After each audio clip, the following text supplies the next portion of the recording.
Hello there, and thanks for joining me. I'm digital artist Aaron Rutten, and in this episode of Draw This, we'll take a look at how to draw a solar eclipse.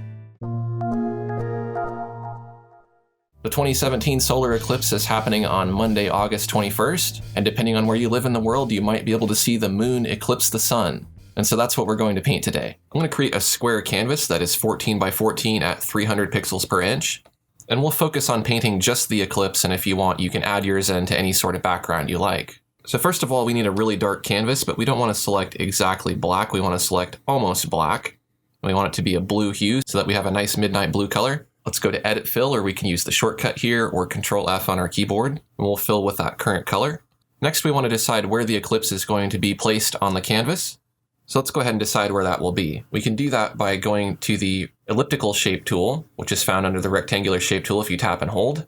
And up here in the top in the properties bar, we can select a stroke color or a fill color. We want to make sure fill color is turned on, so make sure it's blue, and make sure stroke is turned off. Let's click next to fill color and let's choose a different color. Let's just choose white so that we can see it very easily here. And I'm going to tap and drag, and I'm going to hold shift as I'm dragging so that I lock my circle into a perfect circle rather than it being squished or egg-shaped like this. So we can decide how big we want it, and then we can simply take the layer adjuster and move it around to place it wherever we want. Now, don't have it dead center. That just looks kind of boring. Put it slightly off center wherever you want it. I'm going to have mine there. Let's go ahead and name that layer. We'll call it Sun. Let's right click on that layer and let's duplicate it. We'll call that duplicate Moon. Now a solar eclipse happens when the moon passes in front of the sun and blocks it from view. So we want to change our moon to a different color. Let's double click right next to the moon layer. That'll bring up the shape attributes. And under fill, we can change that to black. We'll go ahead and click OK. Now our moon is the same size as the sun, so we want to go ahead and adjust that so we can see a little bit of the sun. Let's go to Edit, Free Transform. And what this is saying is it's going to convert that shape layer to a default layer. That's fine. We'll click on OK. And then we'll drag from this top corner here. We want to make sure we hold Alt and Shift so that we're scaling from the center, but we're also keeping that moon from squishing. So something like that will work pretty well. Click on the check to commit that transformation. Next, I'll right-click on the moon layer and I will duplicate it. And on that bottommost duplicate, let's just rename that to Moon Edge. On that Moon Edge layer, I'm going to turn on Preserve Transparency by clicking on this lock icon here. And I'll select kind of a bluish green gray color like this. And let's go ahead and fill. And if we hide our moon layer, we can see what we did. We went ahead and changed the color of that Moon Edge layer, which is underneath the moon layer. You'll understand why we're doing that in just a minute. Let's turn off Preserve Transparency. Let's go to the moon layer. Let's free transform that. Again, we'll hold Shift and Alt when we scale it down. What we want to create is just a little bit of an edge here. Let's click on the check to commit, because the light's kind of spilling around the moon, and so you'd see a little bit concentrated along the edge there. On that moon layer, let's go to Effects, Focus, Soften. We want to choose Circular for our aperture, make sure Preview is turned on, and increase the amount. That's going to fade the edge of that layer out. Let's click on OK. And now if you're not completely satisfied with your moon edge color, you can return to that layer. You can go to Effects, Tonal Control, Adjust Colors, and that gives you the opportunity to saturate it to make it brighter. You can shift the hue to make it a different color, and you can make it darker, or you can make it lighter. I'm going to add some saturation and decrease the value so it's not too bright. Let's go to the sun layer now. Let's right click on that layer and let's choose Convert to Default Layer. That turns it from a shape into a regular layer. And let's go to Effects, Focus, Soften. We'll use that same circular aperture and we'll increase the amount to 100% and we'll click on OK. And now we have that nice halo. So now at its very basic form, this is your solar eclipse. And of course, we're going to add a lot more detail to this, but this is your basic anatomy. You have your sun and you have your moon. The moon is blocking the sun. So for example, the moon comes over like this, moves in front of it, and there's your solar eclipse. So you could even animate this if you wanted to. I'll go ahead and continue on and we'll make this look more interesting. I'm going to go to the canvas layer. I'll create a layer above it. And let's call it Sky. So we need to add some color to the sky to help that eclipse stand out. Let's select the interactive gradient tool. We'll change the preset to main color to transparent. And we'll select kind of a bluish color like this. We'll drag from the center of our eclipse outward. We'll need to change the mode to circular gradient. And if your nodes aren't going the right direction, that is to say if the center node isn't the lightest, you can click on the swap button to reverse the order of the colors. But what I want is something like this. I'll click on the check to commit.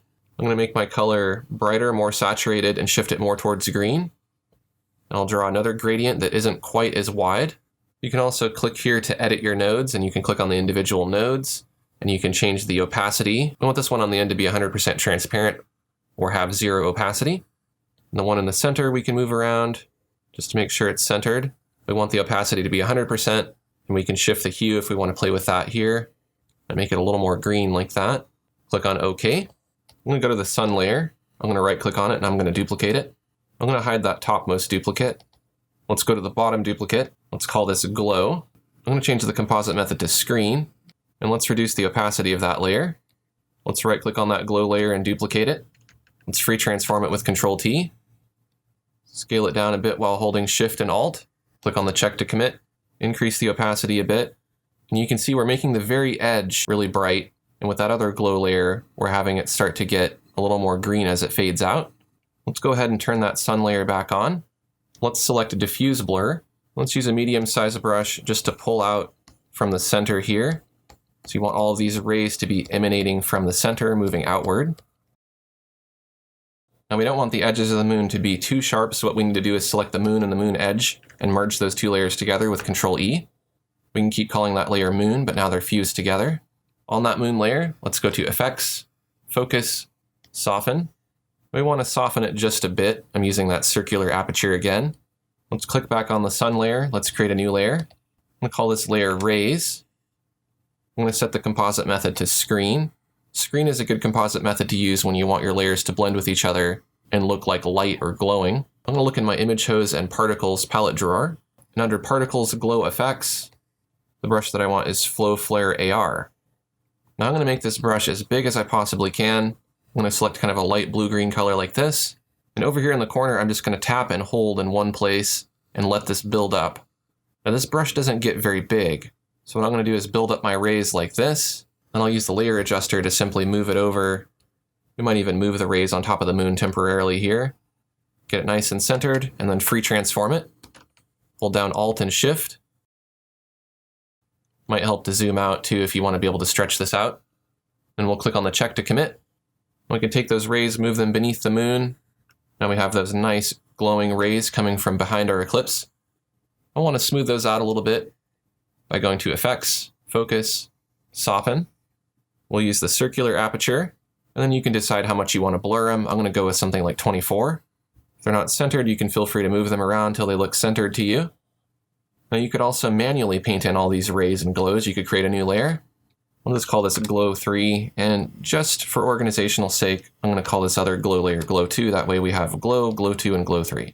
So on Glow 3, we'll set that to a screen composite method. And this time we'll use the glow brush. We'll use that same light blue-green color that we're using there. The overall principle is that we want the glow to start at white, and we want it to transition to this bluish color, but we want to move through the hue spectrum going from a more indigo hue towards a more blue-green hue. So the blue-green is concentrated more towards the center. So we use a pretty big brush to go ahead and paint in some glow there. I'm just painting right along the edge. And this glow can be a little bit irregular, so it can stick out more in some places. We can also use a smaller brush to paint along some of these rays to make them look like they're kind of emanating from the center. Now, if you get to some of these angles that are more difficult, what you can do is you can rotate your canvas. That'll make the angle much easier to draw. Double click on the rotation to reset it. Make my brush bigger, go along some of those rays again. You can see that as I build up on those rays, it starts to make it look more and more realistic. Use a bigger brush again just to go right along the edge and have it all kind of fade together. You can also try blending this with some of the blenders. For example, I'm going to select Coarse Oily Blender. Now this particular brush is using the paper grain and the flow map. The flow map is attached to the dab stencil. So basically what that means is these two textures are going to control the texture you get from this brush when you blend. So you can see if I blend now, I'm getting that little chunky pattern. But if I increase the size of the dab stencil, then I get a bigger chunky result. So I'm going to make it really big, and then I'm just going to blend. Again, following the same angles from the rays.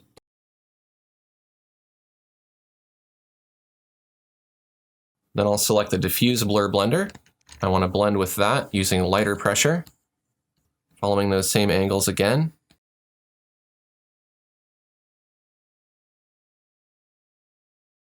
And that gives us a pretty nice effect. Let's go ahead and create another layer. I'm going to call this flares. I'm going to set the composite method to screen. I'm going to select the Sargent knife, which is found in my palette knives panel.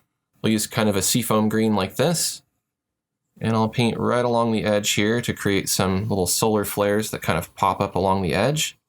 Because again, you're looking at the sun here with the moon in front of it. So those are the kind of things that are surrounding the sun. As you start to build up these layers of brightness here, it might become overly bright, and so it might be hard to see some of the detail. So we can go back to the sun layer, for instance, and we can reduce the opacity of that just a bit. We can reduce the glow too, and the glow as well. And if we find a better balance between the blending, that's going to allow us to see these flares much more easily. So I'm going to go back to the flares layer now, and I'm going to blend that using diffuse blur. And I'm just going to blend with kind of wavy light strokes, because I don't want to blend up all this detail in my flares. I just want to soften it and make it look like it's kind of shooting out of the sun there. I'm going to create a layer above the flares. I'll call this glow edge, and I just want to enhance that edge that's right up against the dark area. I'm going to use the glow brush. I'll select white, and I'll use a smaller brush just to paint right along that edge, just so I have a little bit of white that's surrounding that black, and that's going to add a lot of contrast. Use a brush that's a bit bigger, and use very light pressure just to put in a little bit of glow that spills off of that. You could even go into those rays, like so, by pulling in some white into those. I think that's starting to look pretty good. Let's go ahead and add some stars to the background. Let's go to the sky layer. Let's create a new layer above that. I'm going to call it stars. I'll set the composite method to screen. I'm going to select kind of a light orange color like this. The brush that I want to use is called pepper spray. I want to set my feature to 2. Feature controls the size of the stars. We'll set the flow to 10. That's going to control how many stars come out of your brush. We'll want to use a big brush. And rather than use our pen, let's just click with our mouse a few times. And that's going to create some very, very tiny stars. We'll go right along the edge in the dark areas there, mainly. We want there to be a lot of little stars, and you'll just barely be able to see these. You might even have to zoom in, and then you'll be able to see that they're there. Let's go back to our pepper spray brush. Let's increase the feature to 4, and we'll shift our color towards blue-green, but still keeping it very close to white. And we'll click just a few times now, not as many times as we clicked previously, because we want there to be fewer, bigger stars. Let's increase our feature to 6, and we'll click just a few times. That'll create some bigger stars.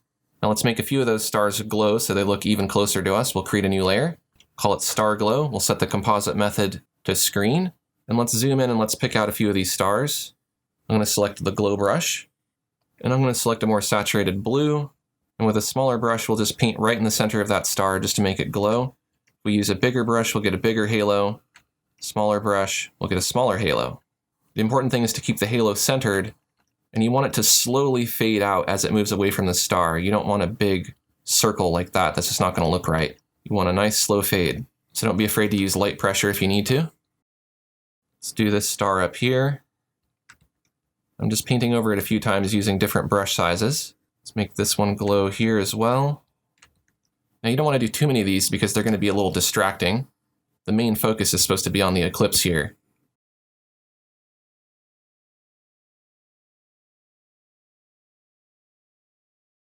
And I'll zoom out a bit and see how we're looking. I might go to the rays layer and just reduce the opacity of that a bit. Same with the glow 3, I'll reduce that a bit. Might go to the flares layer and free transform that. Hold Shift and Alt and just scale that down a bit so it doesn't stick out quite as much. And what I'm doing is taking advantage of the fact that I've put all this stuff on layers, and that gives me an opportunity just to rework the composition a bit to get it looking better. And if you wanted to change the color of your eclipse, you could do that. You can create a new layer. We'll just call it color. Let's set the composite method to overlay. We can select a color here and fill. And we can hunt around for different colors if we want it to be warmer or cooler. Something like that looks kind of cool. If the color is too intense, you can also reduce the opacity of that layer until you find a more subtle blend. I think something like that looks pretty nice. So I'm going to go ahead and call this a finished painting. You could of course add stuff to the foreground in your painting if you want, such as trees or a city skyline. But I'm just going to keep mine simple like this. If you enjoyed learning how to paint this eclipse, take a quick second to like this video. And if you're new to my channel, I'd love to have you subscribe. I have a lot more digital painting videos like this. Thanks for watching, and I'll see you next time.